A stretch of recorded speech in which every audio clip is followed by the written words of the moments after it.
आज राष्ट्रीय मानव अधिकार दिवस है और आज हम राष्ट्रीय मानव अधिकार एवं न्याय सुरक्षा प्रहरी के दिल्ली प्रदेश अध्यक्ष भाई कपिल सोनी जी के साथ हैं।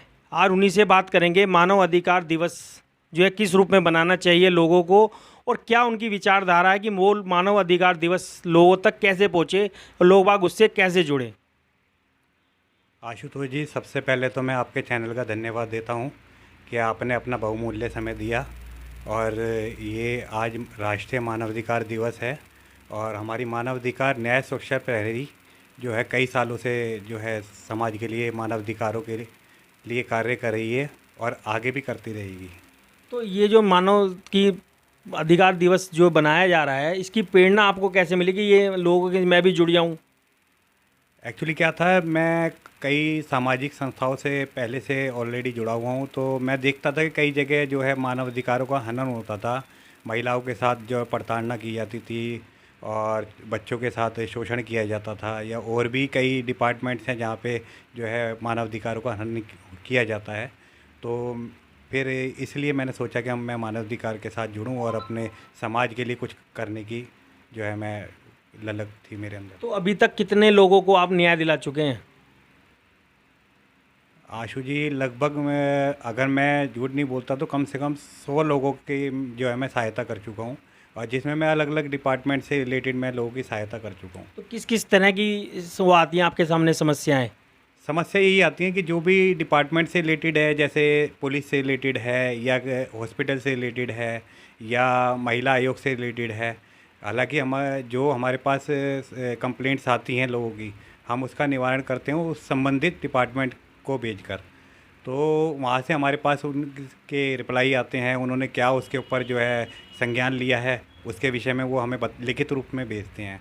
और हम भी जो है अपने जो संगठन है इसमें जो भी पीड़ित है उससे हम जो है पीड़ित फार्म भरवाते हैं और हम उनसे कंप्लेंट लेते हैं। तब मैं अलग अलग तो आपके हिसाब से कौन सी पार्टी काम कर रही है दिल्ली में। दिल्ली में देखा जाए तो अभी तो देखो हर पार्टी अपने अपने लेवल पे काम कर रही है, लेकिन जो मूलभूत सुविधाएं हैं वो अभी तक ज़मीनी स्तर पर लोगों तक नहीं पहुंच पा रही हैं, जो मैं देख रहा हूं। तो यहाँ भी तो मानव अधिकार का हनन हो रहा है पार्टियों के द्वारा। यही तो बात है कि जो भी पार्टी या जो भी डिपार्टमेंट से रिलेटेड कार्य होते हैं उसमें मैं पूर्ण रूप से लिखित कार्य करता हूं और उनसे इस चीज़ का जवाब मांगता हूं कि ये कार्य अभी तक क्यों नहीं हुआ है और क्यों कब होगा। तो अभी मैं आपको थोड़ा सा जानकारी दे दूं कि जो अंडरपास पे जो फ्लाईओवर बना था इसके रिगार्डिंग मैंने पीडब्ल्यूडी डिपार्टमेंट में भी लिखा था। यहाँ पे जो सीढ़ी बनाई गई थी वो एक्चुअली जब ये बना था अंडरपास तो तोड़ दी गई थी, तो उसको दोबारा नहीं बनाया गया। उसके लिए भी हमने लिखित रूप से कंप्लेंट भेजी थी पीडब्ल्यूडी में।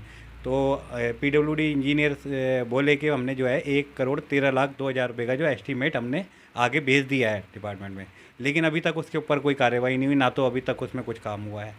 ऐसे ही कई सारे कार्य हैं। ये अपना CGHS डिस्पेंसरी है मानसव पार्क में, इसमें काफ़ी जगह जो है खाली पड़ी है। तो हमने सीनियर सिटीजन्स के हिसाब से देखते हुए हमने कहा था कि यहाँ पे एक आयुर्वेदिक डिस्पेंसरी का जो है निर्माण होना चाहिए और उनको सुविधाएं मिलनी चाहिए। बहुत सारे ऐसे कार्य हैं। ये अपना जो शाहदरा में जो विकास मॉल है आजकल बड़ा सुर्खियों में चल रहा है, इसके सामने जो रोड है आपको पता ही होगा भली भांति कि कहाँ कितने यहाँ पे एक्सीडेंट होते हैं, कितने गड्ढे हुए पड़े थे। इसके लिए भी मैंने पीडब्ल्यूडी डिपार्टमेंट में लिखा था, केजरीवाल जी को भी लिखा था मैंने, मतलब कई डिपार्टमेंट में लिखा है। तो तब जाके कुछ ना कुछ तो आशा की किरण नज़र आती है, लेकिन उस रूप से नहीं नज़र आती जितनी होनी चाहिए। तो मेरा थोड़ा सा ये मतलब ये आग्रह है सरकार के जो बड़े बड़े पदाधिकारी हैं, जो मंत्रीगण हैं, कि इस पे थोड़ा संज्ञान दें और जनता की जो मूलभूत सुविधाएं हैं उन पे विशेष तौर से ध्यान दें, क्योंकि अगर ये सुविधाएं नहीं मिलेंगी उन्हें तो ये बहुत उनके लिए मतलब ये समझ लो उनका शोषण हो रहा है। तो पार्टी तो सारी बात करती है कि हम ये सारी सुविधाएं देंगे, लेकिन फिर भी जनता का जो पूरा हनन कर रही हैं। बिल्कुल कर रही हैं। अगर देखा जाए तो बहुत सारी चीज़ें बोली थी।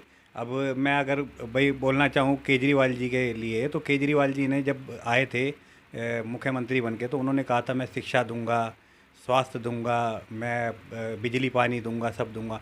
लेकिन क्या दे रहे हैं? कुछ भी नहीं दे रहे हैं, क्योंकि जो जिस तरीके की हमारे क्षेत्र में सुविधाएं हैं वो बहुत बद से बदतर हो चुकी हैं। गड्ढे हैं बड़े बड़े, और जब ज़रा सा बरसात आती है तो एकदम पानी भर जाता है, और बड़े बड़े गड्ढे हैं, उसमें एक्सीडेंट होते हैं लोगों के। पानी की, पीने के पानी की व्यवस्था नहीं है।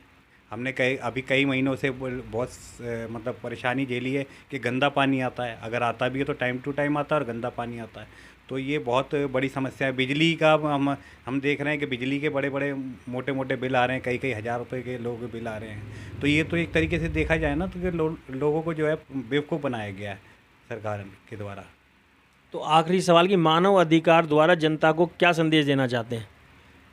मैं यही संदेश देना चाहता हूँ जनता को कि जनता को जागरूक होना पड़ेगा और अंधविश्वास में नहीं आना पड़ेगा। क्योंकि जो ये अंधविश्वास है ना, किसी पार्टी विशेष के लिए पीछे भागना, उसके लिए उसके मतलब बिल्कुल समर्पित हो जाना। देखो, हर आदमी किसी न किसी पार्टी को पसंद करता है, लेकिन पसंद उसको करो जो समाज के लिए काम करे। चाहे वो कोई सी भी पार्टी हो, मैं ये नहीं कहता चाहे बीजेपी हो, आम आदमी हो, कांग्रेस हो। जो जनता का भला करेगा, जनता के लिए खड़ा रहेगा, जनता के लिए कार्य करेगा, उनको सुविधाएं देगा, उसके लिए आप लोग जो है समर्पित रहो, उसको आप वोट दो, उसको चुन कर लाओ।